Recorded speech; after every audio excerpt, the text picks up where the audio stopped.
பசுமை சாரல் சேனலுக்காக அனைவருக்கும் அன்பு வணக்கம் கூறிக்கொள்வது உங்கள் நண்பன் உதயகுமார்.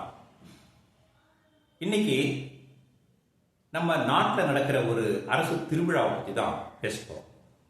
அதாவது ஒவ்வொரு வருடமும் செப்டம்பர் 1 7 தேதி வரை தேசிய ஊட்டச்சத்து வார விழா என்பதை நாம் கொண்டாடி வருகிறோம்.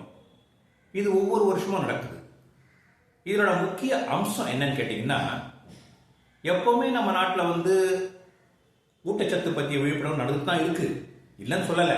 ஆனா இந்த குறிப்பிட்ட ஒரு வாரத்தில், அதாவது செப்டம்பர் 1 7 வரைக்கும் அதிக அளவில் சத்துணவு விழிப்புணர்வு பேரணி, கருத்தரங்கம், அதை பற்றின விளக்க உரை இதெல்லாம் நடக்கிறது சகஜம், அதிகமாக நடக்கும்.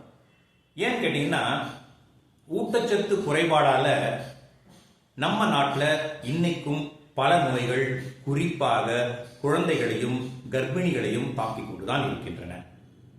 இதுக்காக என்ன பண்ணுவான்னு கேட்டீங்கன்னா, ஒவ்வொரு வருஷமும் ஒரு தலைப்பு ஒன்று கொடுப்பாங்க. இந்த வருஷமும் அதே மாதிரி ஒரு தலைப்பு கொடுத்துருக்காங்க, அனைவருக்கும் ஊட்டச்சத்து அப்படின்றதான் தலைப்பு. அதாவது அனைவருக்கும் என்ன அப்படின்னு என்ன அர்த்தம்? பிறந்த குழந்தையில இருந்து பெரியவர்கள் வரைக்கும் யாரெல்லாம் உயிரோடு இருக்காங்களோ அத்தனை பேருக்குமே அன்றாடம் தேவைப்படும் ஊட்டச்சத்தை பற்றி சொல்வதுதான் இந்த பிரச்சார விழிப்புணர்வு பேரணி அப்படின்னு சொல்லுவாங்க. இந்த வாரத்தில் இந்த பிரச்சாரம்லாம் நடக்கும். குறிப்பாக என்ன சொல்லுவாங்கன்னு கேட்டீங்கன்னா, பிறந்த குழந்தைக்கு தாய்ப்பால் முக்கிய உணவுன்னு சொல்லுவாங்க.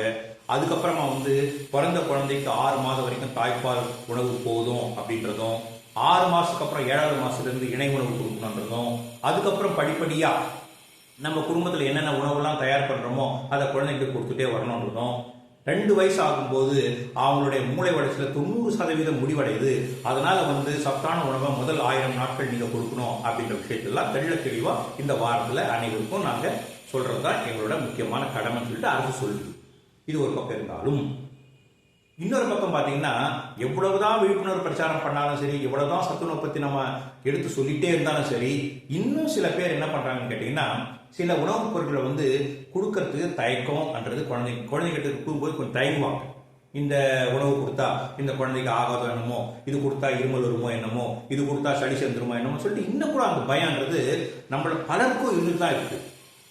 இது கொஞ்சம் ஒரு பக்கம் வச்சுட்டு, நம்ம சத்தான உணவை நம்ம வீட்டில் என்ன கிடைக்குதோ அந்த உணவை குழந்தைங்களுக்கு கொடுக்க பழகணும்னா அவங்களோட ஊட்டச்சத்து அப்படின்றது ஊட்டச்சத்து குறைபாடுன்றது இல்லாமல் இருக்கும். குறிப்பாக சொல்லணும்னா, நம்ம அன்றாட உபயோகப்படுத்தும் தானியங்கள், பருப்பு வகைகள், பழங்கள், காய்கறிகள், அதே மாதிரி பச்சை கீரைகள், இதை எல்லாமே ஒரு நாள் இருக்க மாதிரி பார்த்துக்கணும். குறிப்பாக நான் சொல்லணும்னா, தானியங்கள் பருப்பு தினமும் இருக்கிற மாதிரி பார்த்துக்கலாம். அதே மாதிரி ஏதாவது ஒரு பழம் இருக்கிற மாதிரி பார்த்துக்கலாம். கீரையை டெய்லி கொடுக்க முடியுமா? முடியாதுன்னு வச்சுங்களேன். வாரத்தில் 3 நாளாவது அந்த குழந்தைக்கு அந்த கீரையை கொடுக்கலாம். ஒரு நாள் கீரையை சமைச்சு கொடுங்க, இன்னொரு நாள் கீரை சூப்பா கொடுங்க. அதே மாதிரி ஒரு நாள் வாழைப்பழம் கொடுங்க, இன்னொரு நாள் கொய்யா கொடுங்க, ஒரு நாள் ஆப்பிள் கொடுங்க. இப்படி மாற்றி மாற்றி நம்ம எல்லா நமக்கு கிடைக்கிற உணவுப் பொருள் எல்லாம் கொடுத்துட்டே வந்தோம்னா என்ன ஆகும்னு கேட்டீங்கன்னா, அந்த குழந்தை ஊட்டச்சத்து குறைபாடு வெளியாகும்.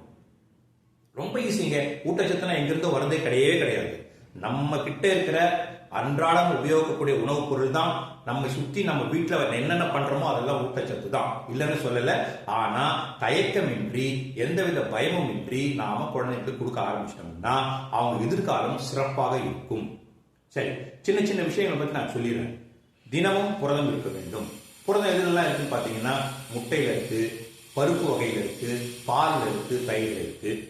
அதே மாதிரி வைட்டமின்கள், வைட்டமின் ஏ மஞ்சள் கலர் இருக்கக்கூடிய பழங்கள்ல இருக்கு. உதாரணத்துக்கு பப்பாயா, மாம்பழம், கேரட் இந்த மாதிரில இருக்கு. அதே மாதிரி வைட்டமின் பி, சி அப்படின்னு பாத்தீங்கன்னா அது பச்சை கீரையில இருக்கு.